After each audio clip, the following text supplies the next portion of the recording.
In this class, we will discuss the effect of nucleus motion on the energy of atom. Till now, whatever we have discussed in the previous lectures, we have seen that the nucleus was fixed or it was at rest. Okay, but now we will be seeing that the nucleus is also performing circular motion. Okay, so if the mass of the nucleus is comparable to the mass of the revolving particle, then nucleus also revolves, and both of them revolves about their common center of mass. So this is the center of mass, and both of them means the nucleus and this electron or whatever be the revolving particle both rotates about the common center of mass with same omega. That means they are always on the same line because they always cover same angle. The velocities will be different because the radius will be different. Okay, so now the radius of the circular motion of this electron is not r but it is r2. Okay, so if the mass of the nucleus is finite, or you can say comparable compared to this, then you cannot say that the nucleus will be at rest. You will say that both are performing circular motion about the common center of mass.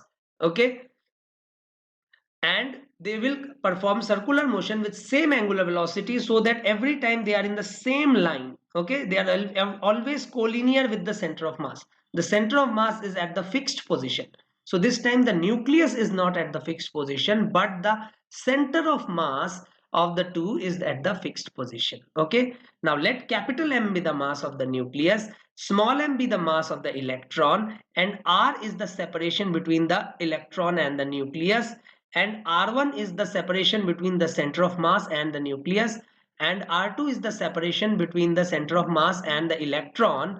Then we will say that r1 plus r2 is equal to r, and r1 is equal to mr by m plus capital M plus small m, and r2 is equal to capital Mr by capital M plus small m. This is basically the property of center of mass. We have discussed this in center of mass. Okay, the position of center of mass in a two particle system. Right, now we will apply the electrostatic force here. So the electrostatic force of attraction is providing the centripetal force to this electron, right? So what is the electrostatic force here?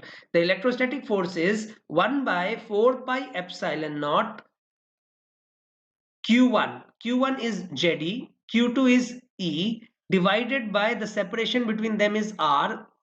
So k q1 q2 by r square is equal to m omega square r. Now the radius of this circular motion is not r but it is r2. So I have written r2.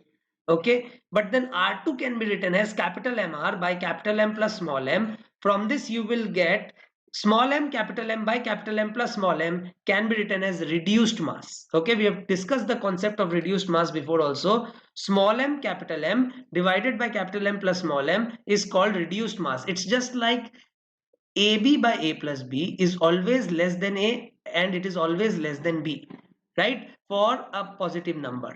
So that means capital M small m by capital M plus small m is always smaller than capital M as well as small m. That is why it is called reduced mass. Okay, its unit is same as mass but it is called reduced mass and it is represented by mu. So the first equation that we are getting here is Ze square by 4 pi epsilon naught r square is equal to mu omega square r. So this is the first equation. Now the second equation that we have to write is the quantization of angular momentum. Now you know that the angular momentum is equal to I multiplied by omega, right? Now we have to write the net angular momentum this time. Okay, now if you remember, we have studied in rotational motion that the moment of inertia of a two particle system, about the center of mass is mu r square. Okay, where mu is again this reduced mass and r is the separation between the two particles. So the moment of inertia of a two particle system about the center of mass is mu r square. So by quantization of angular momentum, you know that angular momentum is nh upon 2 pi, right? The angular momentum is also equal to I omega. So I'll write mu r square omega is equal to nh upon 2 pi. Okay, So now we have the second equation. This was the first equation and this is the second equation, and we have two unknowns here, r and omega. Now when we solve this two unknown, means these two equation for these two unknowns, you will get r is equal to, listen carefully here, you will get r is equal to epsilon naught h square by pi mu e square n square by z. It is same as what we got before. The only difference is there we got m, here it is mu, epsilon naught h square by pi me square, we got in hydrogen atom, right? And for this we will get epsilon naught h square by pi mu e square. So when you consider the effect of nuclear motion, then instead of the mass of electron you have to write the reduced mass. That's it.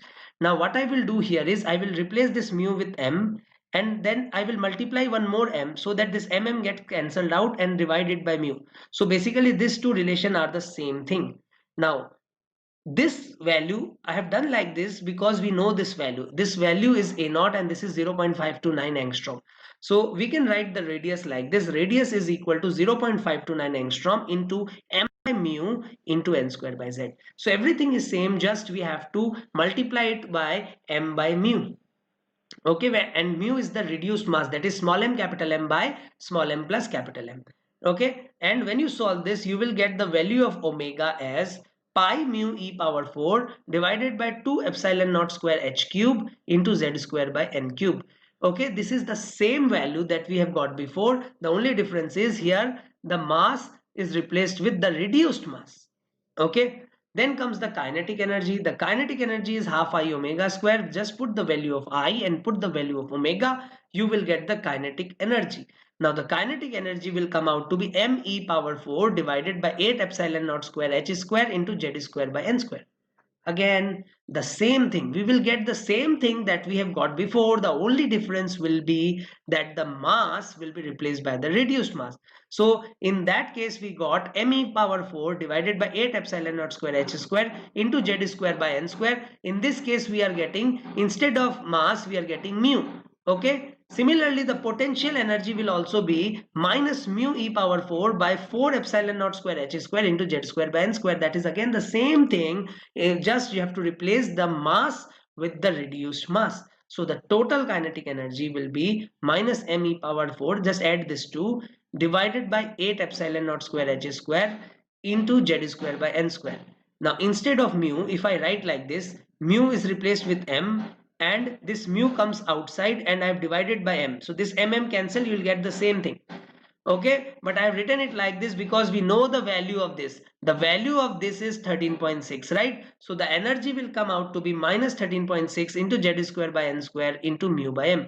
Now in this type of question mostly they ask you energy and radius. Now radius becomes m by mu times. See, the radius becomes m by mu times and the energy becomes mu by m times. Okay, if you can remember this, it will be very easy to solve the problems where nuclear motion is involved. Okay, so let us take some problem now. See, the first problem is there is a positronium atom. Okay, now what is a positronium atom? Let us see. A positronium atom is a atom which consists of a positron and an electron that orbit each other. Now we have a positron. Now what is a positron? A positron is a particle, or it is an elementary particle which has same mass as electron and same charge, but it is positive. It has same magnitude of charge, but it is positive. Okay, now compare the wavelength of the spectral lines of positronium atom with that of an ordinary hydrogen. Okay, now listen carefully. The mu, the reduced mass, because they are same, the mass of both are same, so I'll write by m plus m, and that is equal to m by 2. So the reduced mass of the positronium atom, means the positron and an electron, is m by 2. Okay, now once you get the reduced mass, you know that the energy becomes mu by m times, right? So that means the energy becomes, mu is m by 2 because m is the mass of electron and here m is also the mass of electron, divided by m. So in a positronium atom, all the energies of all the states will become half of the original hydrogen atom. So that means the difference will also become half of all the energy levels. So if the difference of energy is half, that means the energy of radiation is also half. Now if the energy of radiation is half, then the wavelength is double. So you will say that the wavelength of emission, yeah, wavelength emitted is double of that of hydrogen, ordinary hydrogen atom. Okay, so the wavelength emitted will be double of that of ordinary hydrogen atom. So compare the wavelength of the spectral lines of positronium with those of ordinary hydrogen. So I'll say all the wavelengths of hydrogen, just double it, you will get the spectrum of the positronium atom.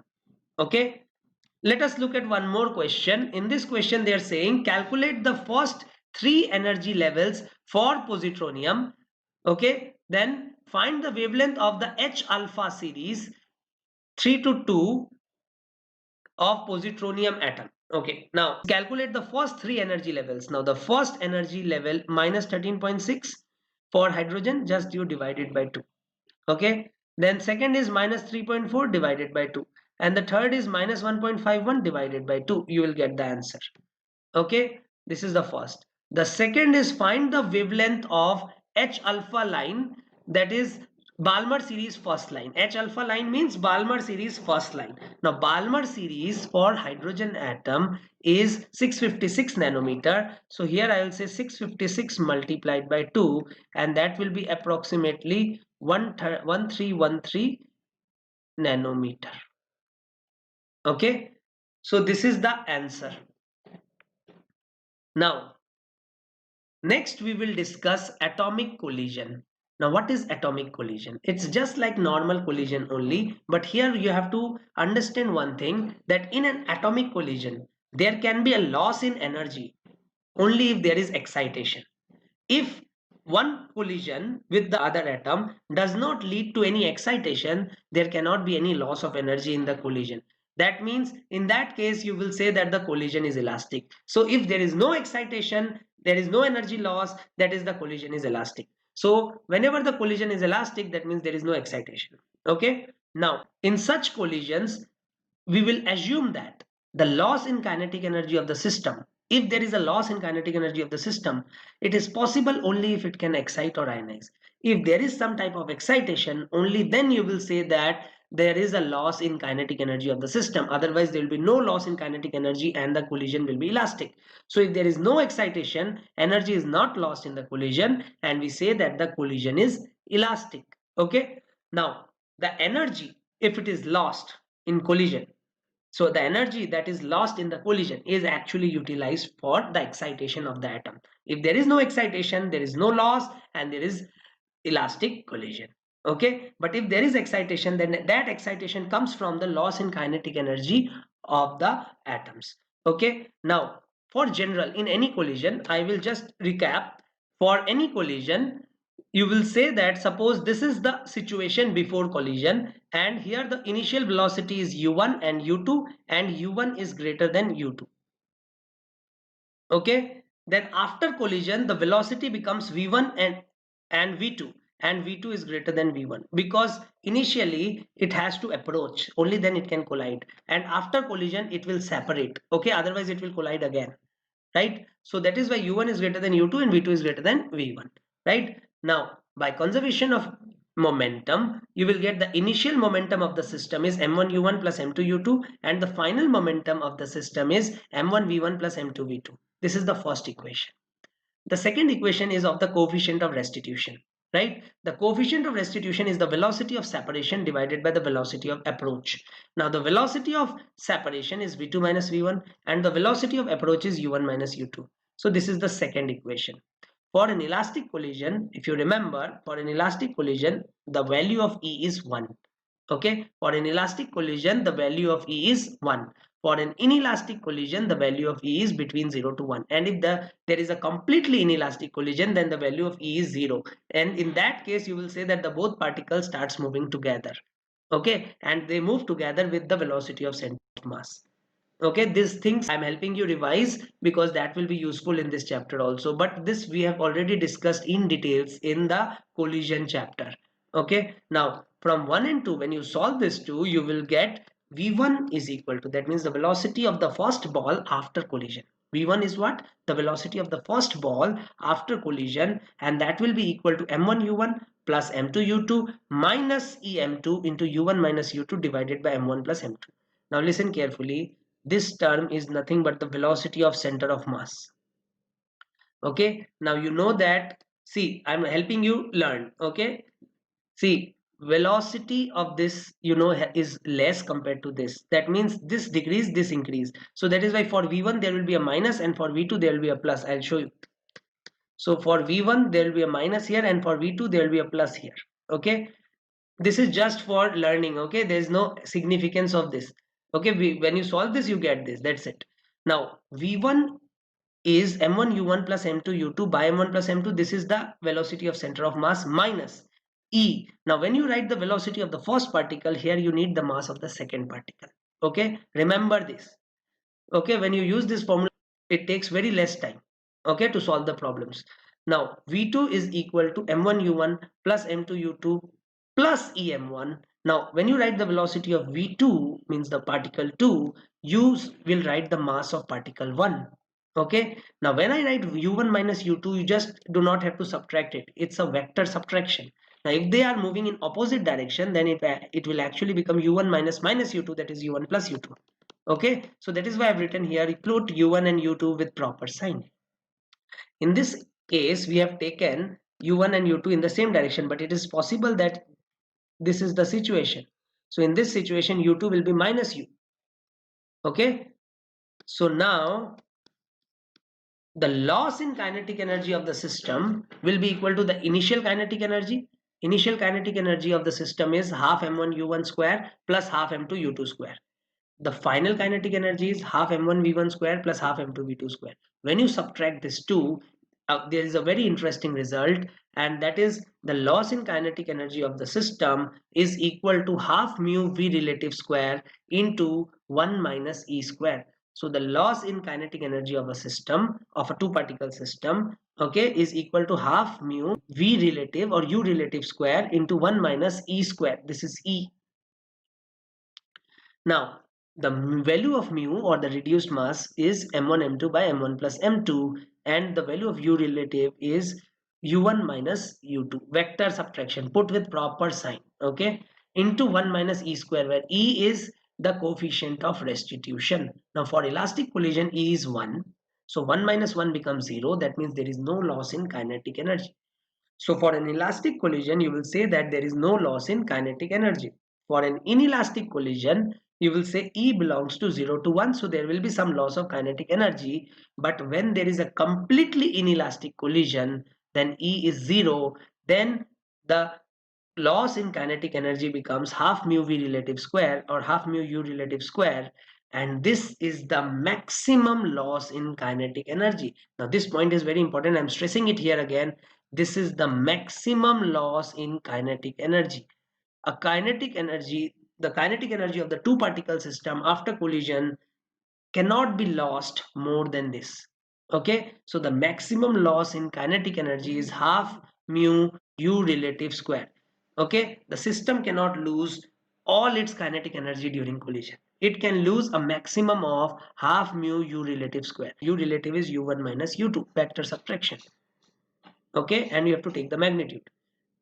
All right, now the system cannot lose all its kinetic energy during collision. Okay, this is just the general collision I'm talking about. Till now we have not discussed anything about atomic collision. In atomic collision we will discuss these things, these applications with some problems. Okay, but this is general.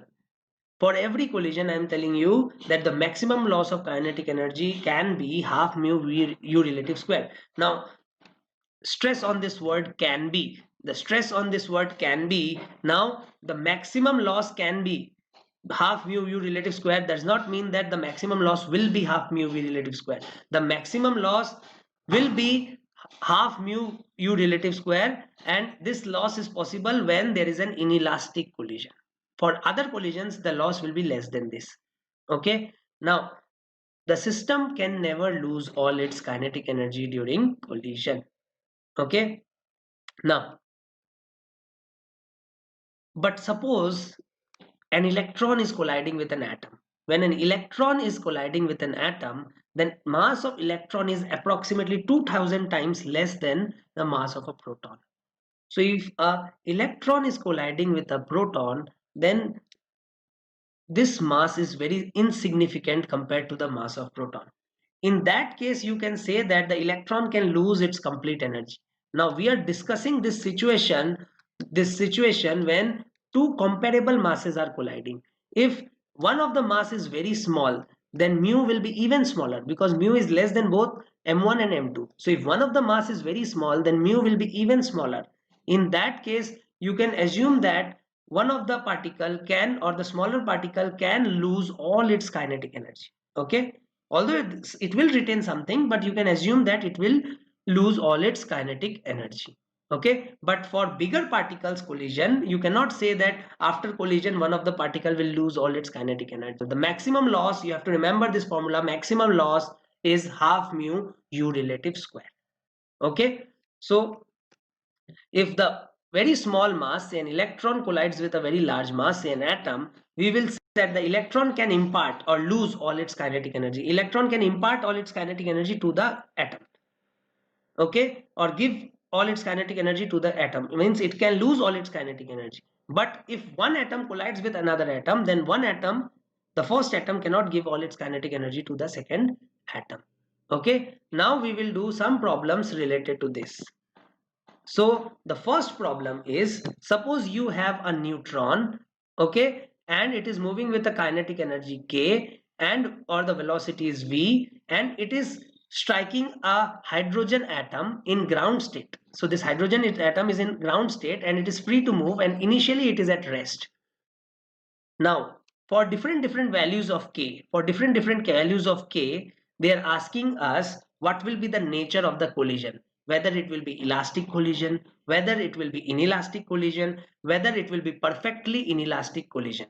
Okay, so before starting this problem, I'll tell you one important thing.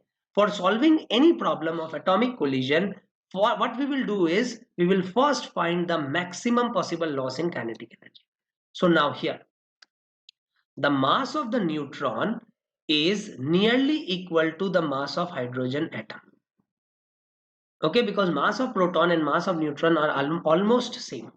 Okay, so the mass of neutron is almost same to mass of hydrogen atom. Let us say that this is m. Then you will say that mu is equal to m by 2. Okay, for two mass, if they have same mass, that means the reduced mass will be m into m by m plus m, that is m by 2. Okay, now once you get the reduced mass, I will write first the maximum possible loss in kinetic energy.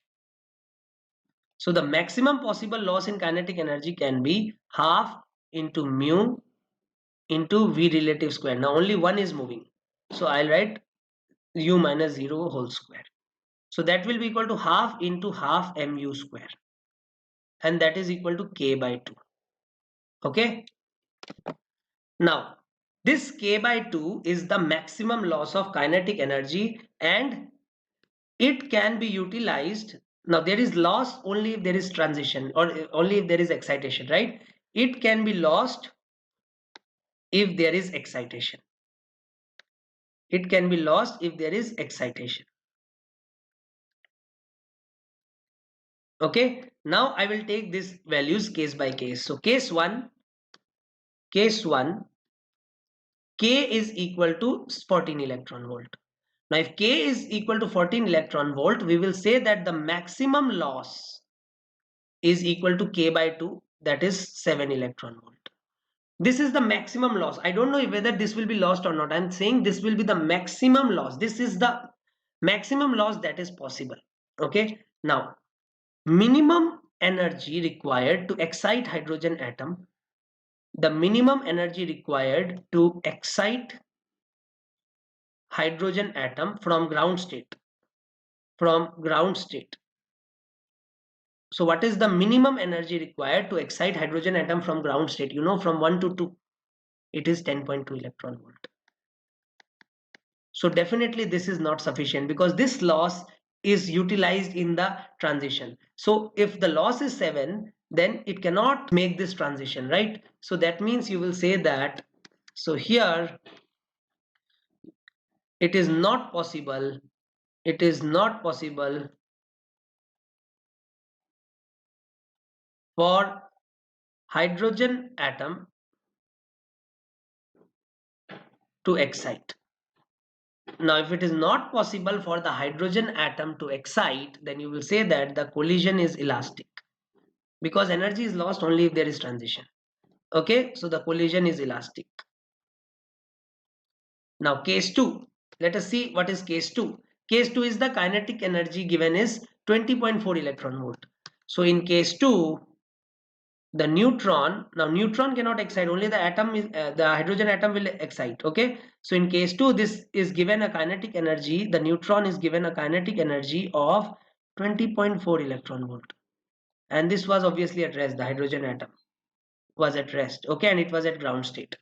Now in this case the maximum possible loss is, in this case the maximum possible loss is 20.4 divided by 2, and that is equal to 10.2 electron volt. Now 10.2 electron volt is the maximum loss, and 10.2 electron volt energy is required for excitation. Is required for excitation. So that means you will say that therefore excitation is possible. Excitation is possible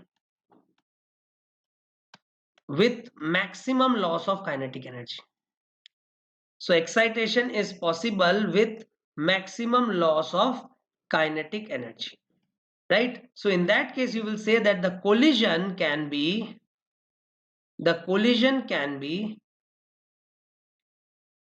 completely inelastic. Why will I write completely inelastic? Because the maximum loss is 10.2 and it has to lose maximum energy, only then it can excite. So the collision can be completely inelastic, but one thing that you have to know is collision can be elastic or completely inelastic. Now elastic collision is always possible, because it is not necessary that even if there is sufficient energy there will be a transition.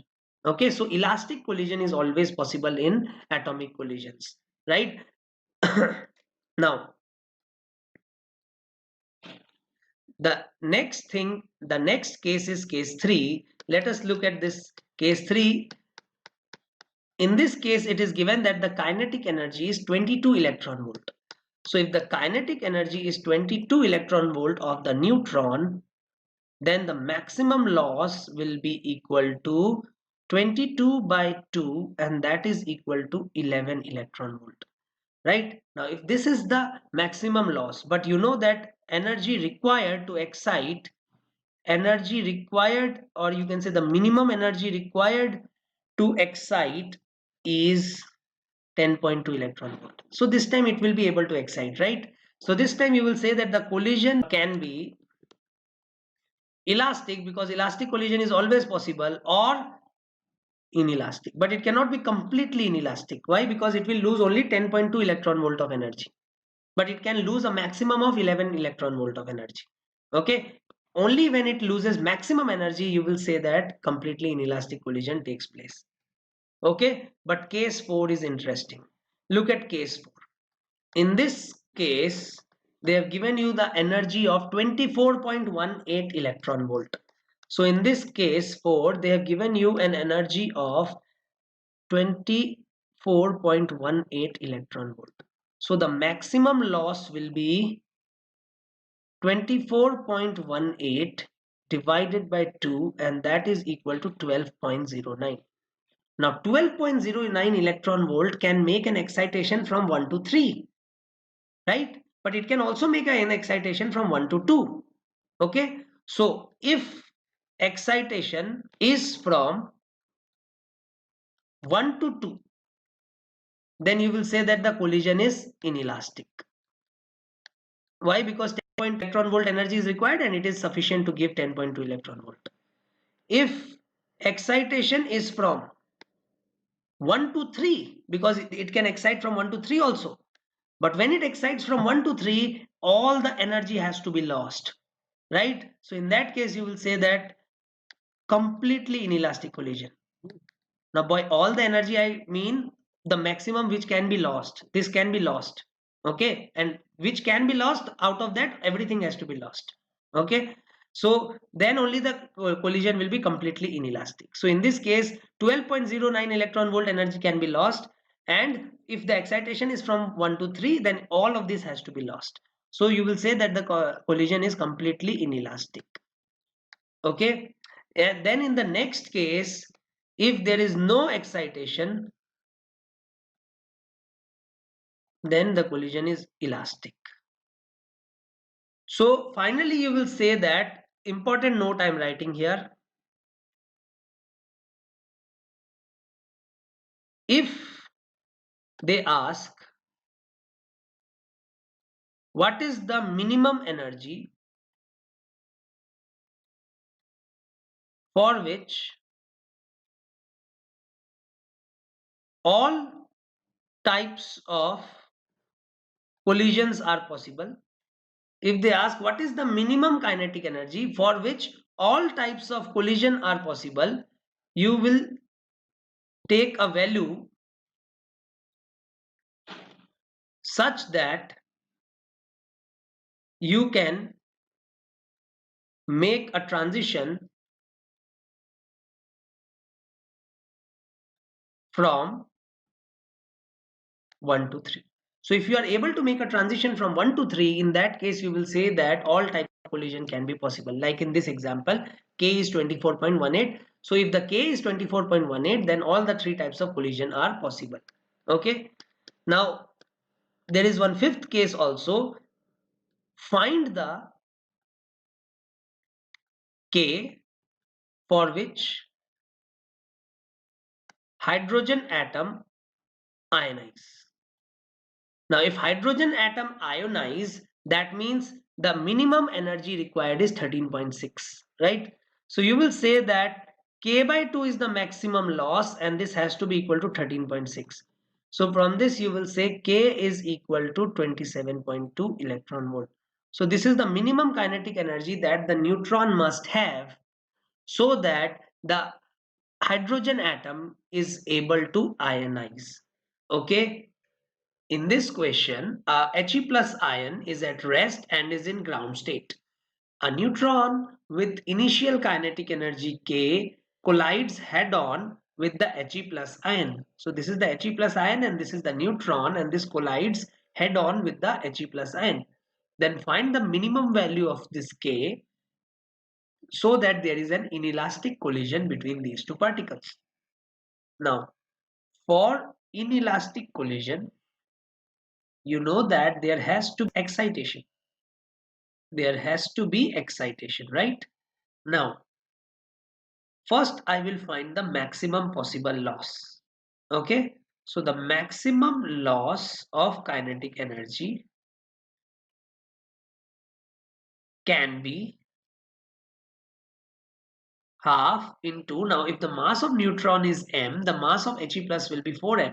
So I'll write half mu, that is 4m into m divided by 5m into u minus 0 whole square. From this I will get, because this is at rest and I'm assuming this is moving with u. So from this I will get half into 4m by 5 u square. But half mu square is k. So from this we will get this is equal to 4k by 5. So the maximum possible loss of kinetic energy is 4k by 5. Okay. Now they are asking you find the minimum value of k for which there can be an inelastic collision. So you know that to excite He plus ion, the minimum energy required is 10.2 is for hydrogen and multiplied by 4 will be for He plus, because Z is 2, so multiplied by Z is square. So from this you will get 40.8. So the minimum energy required is 40.8 electron volt, and this energy will come from the loss of kinetic energy. So I'll write 4k by 5 is equal to 40.8, and from this you will get K is equal to 10.2 into 5, and that will be equal to 51 electron volt. So this is the kinetic energy minimum for which there can be an excitation, and if there is an excitation, the collision becomes inelastic. Okay, then the next part of this question is find the minimum value of K for which all types of collision are possible. Now I have already told you, if all types of collision are possible, for that you have to make a transition from 1 to 3. Now to make a transition from 1 to 3, the minimum energy required is minimum energy for 1 to 3 transition is 12.09 multiplied by 4, and that will be equal to 48.36. Okay, so this will be 48.36, and this is the minimum energy for the transition from 1 to 3. Now you know that the maximum loss can be 4k by 5, and this has to be equal to 48.36 because the loss of kinetic energy is the gain in this transition energy. Okay, so from this you will get the value of K is equal to 60.45 electron volt. Okay, now let us look at this next question. A hydrogen atom in ground state is moving with initial kinetic energy K. So there is a hydrogen atom and this is moving with an initial kinetic energy K. It collides head on with He plus ion. So this collides head on with He plus ion. So there is a hydrogen atom and there is a He plus ion in ground state kept at rest. Now this is at rest and this is in ground state and it is free to move. Now find the minimum value of K so that both particles can excite to their first excited state. So this time after collision the hydrogen atom can also excite and He plus can also excite, right? So the minimum energy required for excitation, the minimum energy required for excitation is how much? So the minimum energy required for excitation of both is 10.2 plus 10.2 into 4. For hydrogen atom it is 10.2, for He plus it is 10.2 into 4. So from this you will get 5 into 10.2 and that is equal to 51 electron volt. So this is the minimum energy required to excite both of them. Now if this mass is m, this mass is 4m, right? And we have seen in the previous question that the maximum loss can be 4k by 5, right? So the 4k by 5, this loss has to provide the transition energy for both of them, and that is 51 electron volt.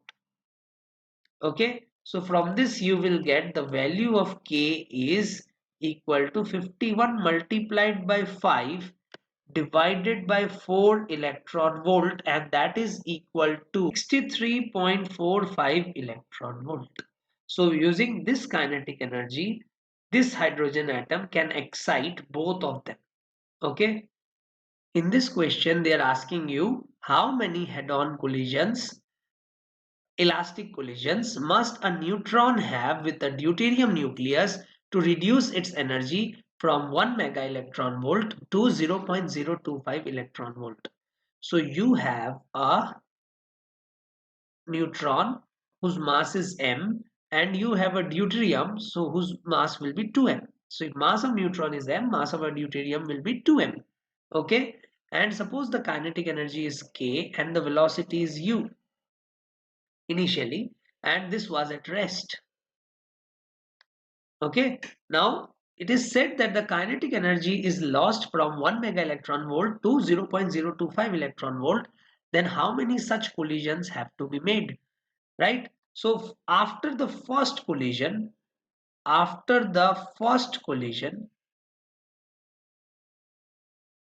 the velocity of the neutron will be equal to m1 u1. I have told you the formula already. M1 is m, u1 is u, plus m2 is 2m, but it is at rest, so 0, minus e is 1 because elastic collision, into m2 that is 2m, into u1 minus u2 that is u minus 0, divided by m1 plus m2, and m1 plus m2 is 3m.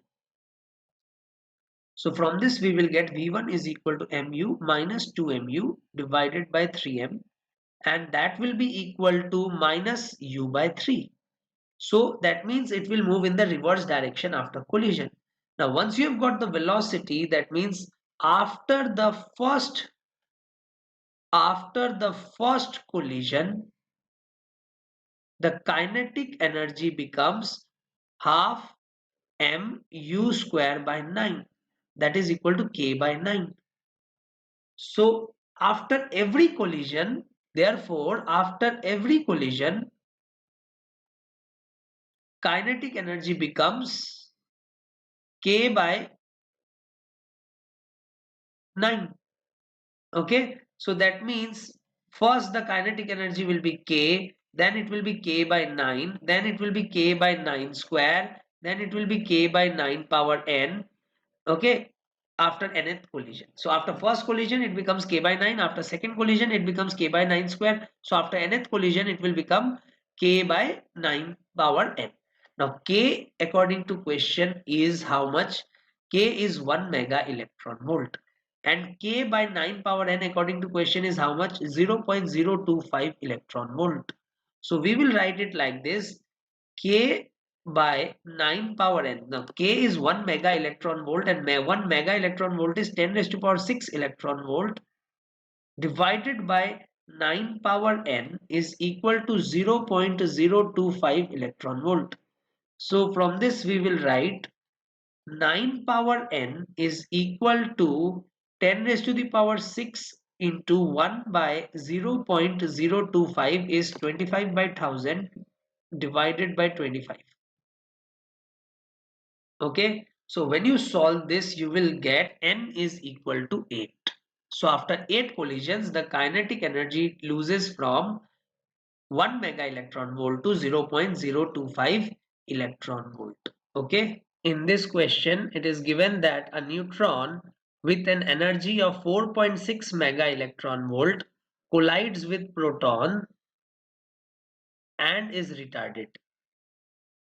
Assuming that upon each collision neutron is deflected by 45 degrees, so this is not an head-on collision. Okay, then find the number of collisions which will reduce its energy to 0.23 electron volt. So initially the energy was 4.6 mega electron volt, and now the energy is 0.23 electron volt. Okay, so now what I will do is, first I will conserve momentum in x direction. So if I conserve momentum in x direction, so let us assume that the initial kinetic energy is k naught. Okay, well, k naught is given to you, and after collision this neutron moves with k1 and proton moves with k2.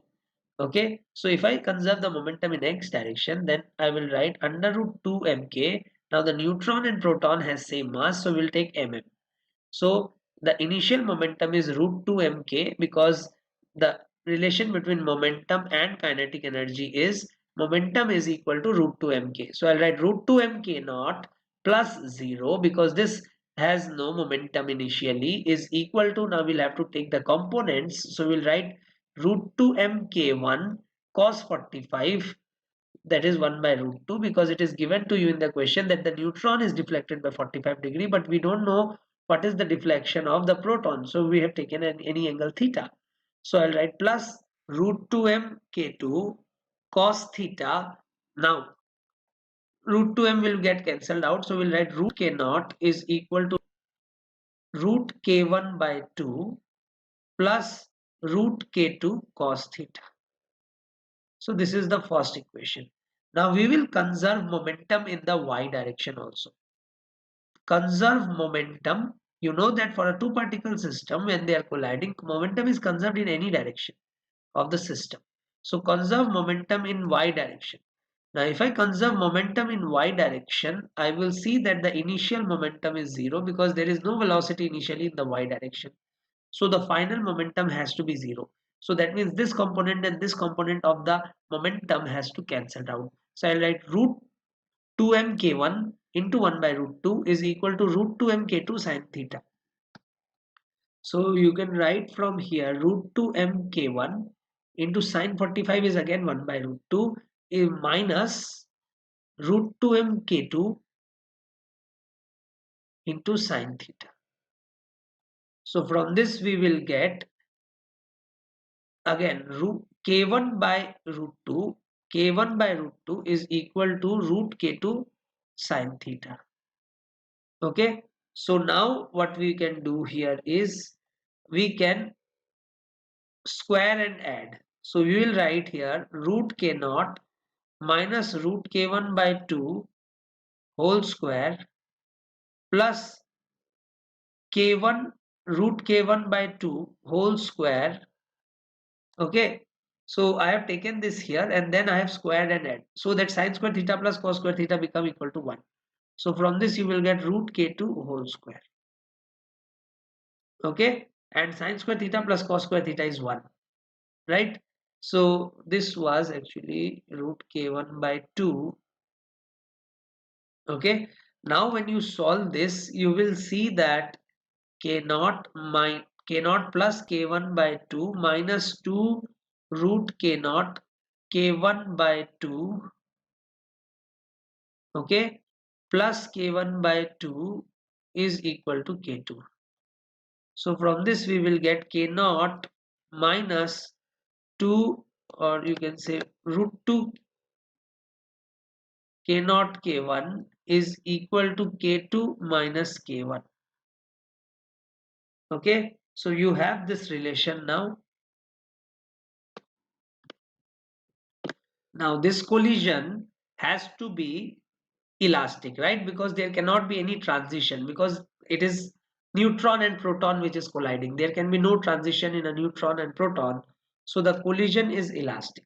Now if the collision is elastic, the total energy has to be conserved. Okay. So if the collision is elastic, we will say that the total energy is conserved. So I'll write K naught is the initial energy and the final energy is K1 plus K2. Okay, so this relation has to be true. So now we have two relations, and when you solve this you will get k1 is equal to k naught by 2. Okay, so the kinetic energy of the neutron becomes half after every collision. K1 was the kinetic energy of the neutron, so therefore kinetic energy of neutron becomes half after every collision. Okay, so the kinetic energy of the neutron becomes half after every collision. That means the kinetic energy after nth collision will be equal to 4.6 mega electron volt divided by 2 power n. Okay, now they are asking you after how many collisions the energy will reduce to 0.23 electron volt from 4.6 mega electron volt. So from this you will write this is equal to 0.23 electron volt. Now by taking log both sides you will get n is equal to 24.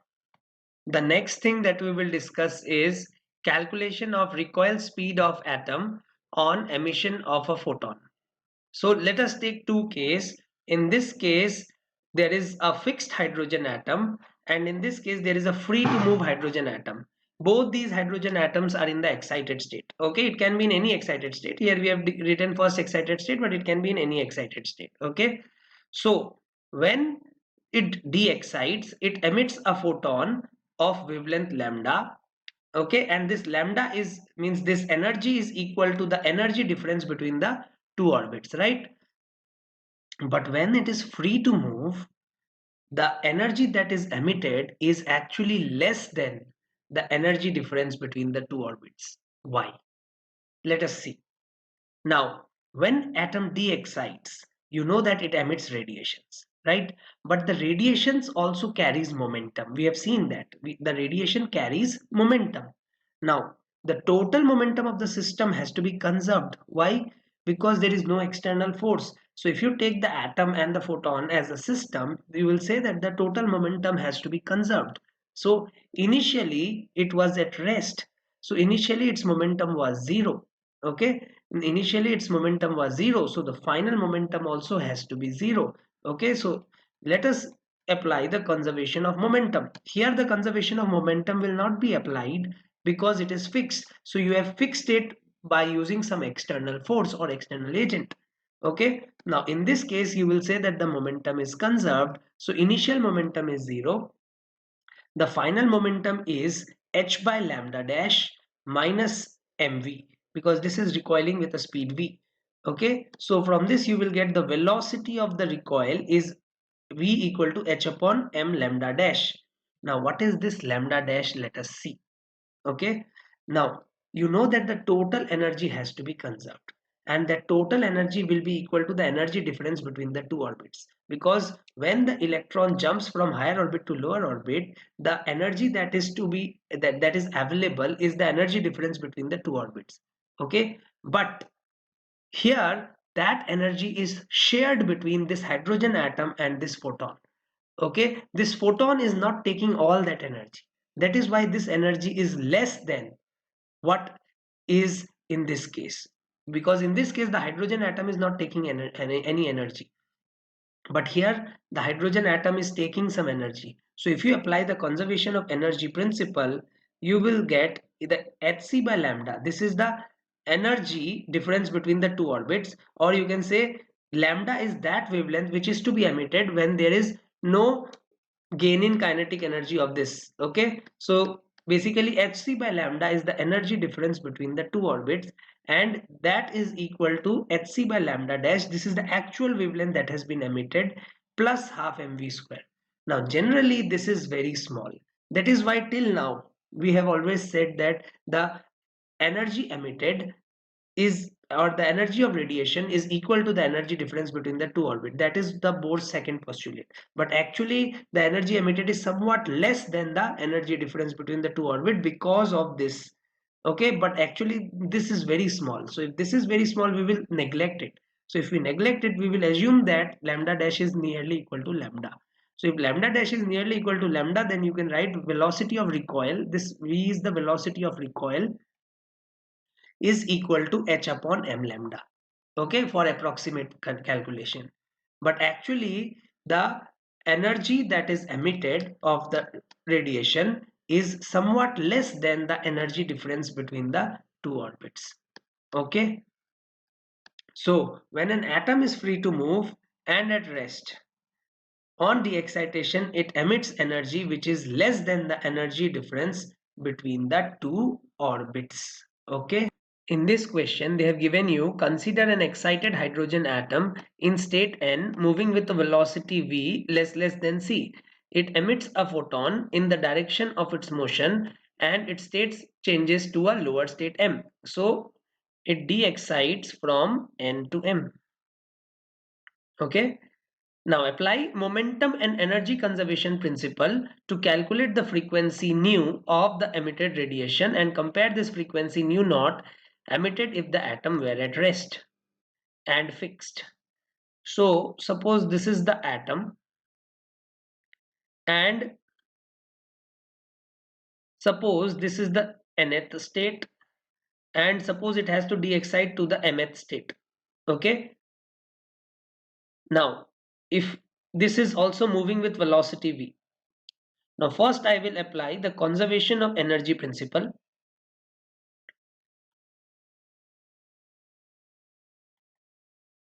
Okay, so initial energy is half mv square. Now after the emission of the photon, suppose the atom moves with velocity v dash. So this is fine. So the initial velocity is v, so the initial kinetic energy is half mv square plus, because it was in an excited state, so it had some energy, right? Now this energy, the energy difference between the two orbits, you know that it is given by hf. Okay, so I'll write this is hf naught. Okay, I have written nu naught as f naught here. Okay, so hf naught is the energy of this state with respect to this state. Okay, but you know that instead of f naught it will emit some different radiation, and suppose the emitted radiation has energy f dash.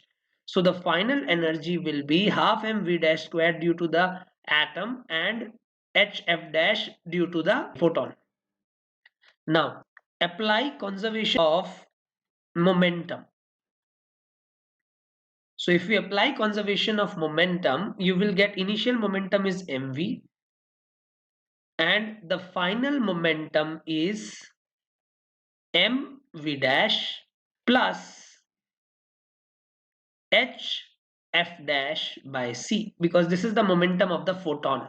Okay, this is the momentum of the photon, h f dash by c, because E by c is the momentum of the photon. So we have two equations and two unknowns, v dash, right, v dash and f dash. Now they have asked you f dash in terms of f. Okay, you'll have to use some approximation, but I'll write the answer only. F dash will be equal to f naught into 1 plus v by c. This you will get after using some approximation. Okay, you have to use hf dash by mc finally is nearly equal to 0, because product of mc is very large compared to f dash. Okay, so we will use this is nearly equal to 0. Okay, and you will also use this 1 minus v by c whole power minus 1 is nearly equal to 1 plus v by c. So when you use these two relations, you will get the final answer as f dash is equal to f naught into 1 plus v by c. So they have asked you the ratio of f dash and f naught. So you will write f dash by f naught is equal to 1 plus v by c. Okay, now derivation of the energy of matter when momentum of the matter is given. So what is the energy of a matter which is moving with relativistic speed, that is very high speed, when momentum of the matter is given, right? Now Einstein's photoelectric effect equation opened a Pandora's box of new ideas, but perhaps the boldest of them all was that the mass is not a conserved quantity. The mass of a moving particle may be different than the mass of a particle at rest, and he gave the idea that mass or the moving mass is equal to rest mass divided by 1 minus v square by c square, right? So you can write m square into 1 minus v square by c square is equal to m naught square. I'm just squaring both sides. Okay, so from this we will get, just take the LCM, m square c square minus m square v square is equal to m naught square c square. Now multiply by c square on both sides, we will get m square c power 4 minus m square v square c square is equal to m naught square c power 4, right?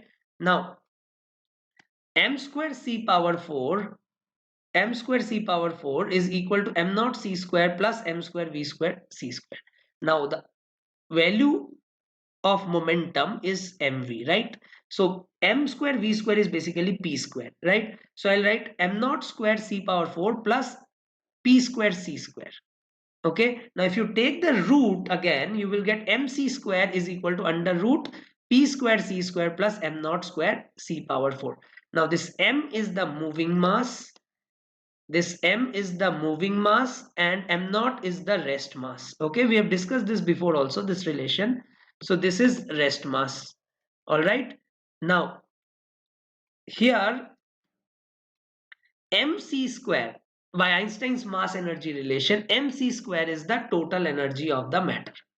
Okay, so mc square, that is the energy of the particle or the matter with momentum p, is equal to under root p square c square plus m naught square c power 4.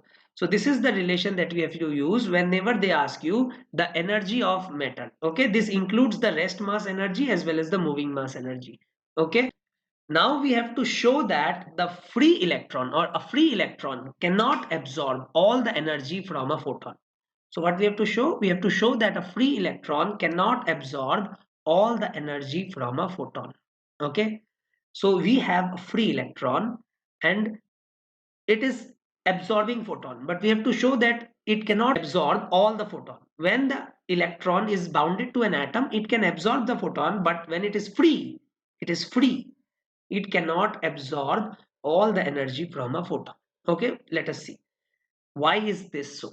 So a free electron cannot absorb all the radiations because energy and momentum cannot be conserved simultaneously. When we try to conserve energy and momentum simultaneously, we get an absurd relation that is not possible.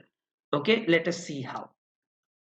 Okay, so this is the photon which has suppose wavelength lambda, and this is an electron which is at rest. Okay, and this photon is striking the electron. Now when this photon is striking the electron, okay, we are assuming now for now that the electron has absorbed all the photon. So when the electron has absorbed all the photon, let us assume that it starts moving with a velocity v. Okay, so now by momentum conservation, we will see that the initial momentum is h by lambda, okay, and the final momentum is mv, where m is this moving mass. The initial momentum of the electron is 0 because it is at rest, and the initial momentum of this is h by lambda. And finally, because this photon has been absorbed, so we will say that this is the moving mass of the electron and v is the velocity of the electron. So this is the momentum of the electron. Okay, now h by lambda is equal to mv, or you know that h by lambda is equal to p, so I'll write p is equal to mv. Okay, so I'll write p is equal to mv. Now let us use the conservation of energy principle. Okay, now the initial energy here is hc by lambda. Okay, and here you will have to use the rest mass energy. Now by Einstein's mass energy relation, the rest mass energy of the electron is m naught c square. Okay, so this is the rest mass energy of the electron. So this is the rest mass energy of the electron. Okay, and this is equal to, finally you don't have the photon now because it has been absorbed, and this is only the electron, and this is the energy of this electron will be mc square, where m is the moving mass. Okay, now if you try to solve this, see, I will write h by lambda as mv, or I'll write h by lambda as p. Okay, so I'll write pc is equal to m naught c square plus mc square. Okay, so from this we will get pc plus m naught c square is equal to mc square. Now what is mc square? Just now we have derived mc square is equal to under root p square c square plus m naught square c power 4. Okay, I've just replaced h by lambda with p and nothing else I have done. Okay, now if you square both sides, you will get p square c square plus m naught square c power 4 plus 2pc m naught c square is equal to p naught p square c square plus m naught square c power 4. From this you will see this two getting cancelled out, and from this I will get 2p m naught c cube is 0. But this is not possible. The momentum of the particle cannot be 0. M naught, the rest mass of the electron, cannot be 0. The c cannot be 0, right? So from this we will say that this is not possible, or you can say this is absurd. Okay, so that is why we can never conserve the momentum and the energy together. That is why we will conclude that a free electron cannot absorb all the energy from a photon. Okay, now when the electron is in the bound state, in that case conservation of momentum and energy principle will be applied. In that case there will be no problem, but if it is free, it cannot absorb the energy, or you can say all the energy from a photon. It can absorb some energy, but it cannot absorb all the energy. In fact, that is the next question that we are going to do. See, a photon of momentum p1 is absorbed by an electron which is initially at rest. Okay, so a photon which is having a momentum of p1 is absorbed by an electron which is initially at rest, which instantly recoils and emits a second photon of momentum p2. So we have an electron which is at rest and a photon having momentum p1 strikes, right? Now which instantly recoils. So that means what? The photon initially was momentum was p1, now the new momentum becomes p2. That means a new photon is generated. Okay, so which instantly recoils and emits a second photon of momentum p2 in a direction making an angle theta with the direction of p1.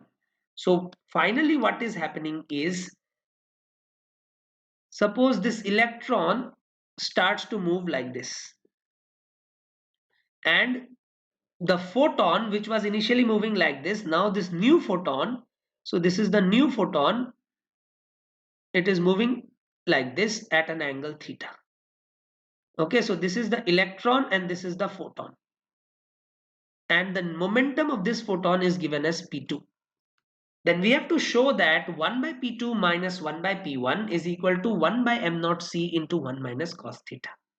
Okay, now first we will do conservation of momentum. So by conservation of momentum, we will say that initial momentum is p1 and this is at rest, and this is equal to, so I'm just conserving the momentum in x direction first.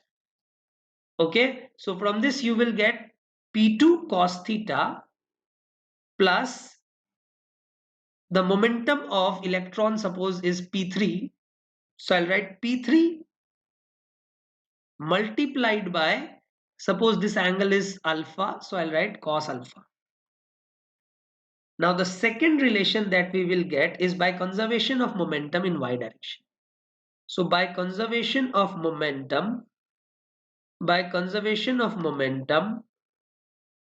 in y direction, you will get the initial momentum to be 0. The initial momentum is 0 because the momentum was initially in x direction, and the final momentum is p2 sine theta from here, and from here it is p3 sine alpha. So I'll write p2 sine theta minus p3 sine alpha.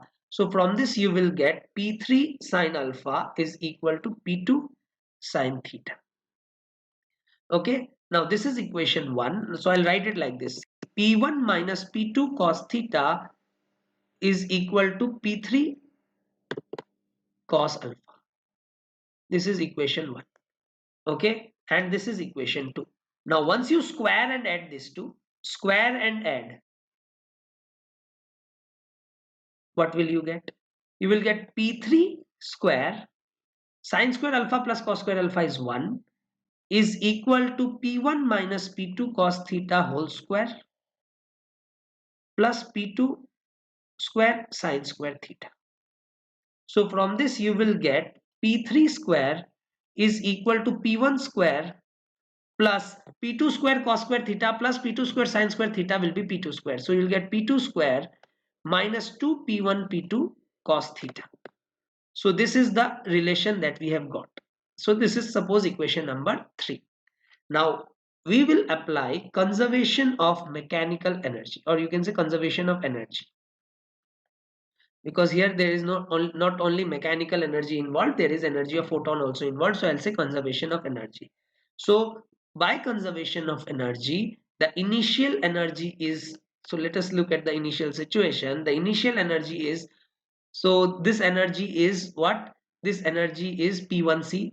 Okay, you know that P is equal to E by C, so we can write E is equal to PC. Okay, so this energy is P1C and this energy is m naught c square, because the rest mass energy we have to write. Okay, so first I will write here the initial energy, and that is P1C plus m naught c square. So this is the initial energy. Now let us look at the final situation.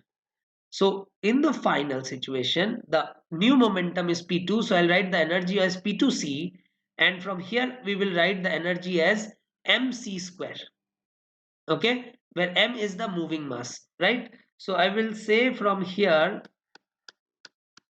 the energy will be P2C plus mc square. Now mc square can be written as, by the formula that we have derived, m naught square c power 4 root over plus p square p3 square c square, because the momentum of the electron we have taken as p3. Okay, now once you put the value of p3 here, you will get the answer. Okay, I'll not solve this. This is very simple solving now. Once you put this value of P3 here, you can first square it. Okay, then you will get this answer very easily. Okay, P2, P1, M naught, C, theta. These are the terms that should be there. So we have eliminated P3 and alpha. That was what we need to eliminate. Okay. If you like my video, do hit the like button and share my work with your friends, your juniors, your seniors, and any other student who is preparing for JEE, NEET, and any other competitive exam. Also, subscribe to my channel and hit the bell icon so that you get notified whenever I upload my next video.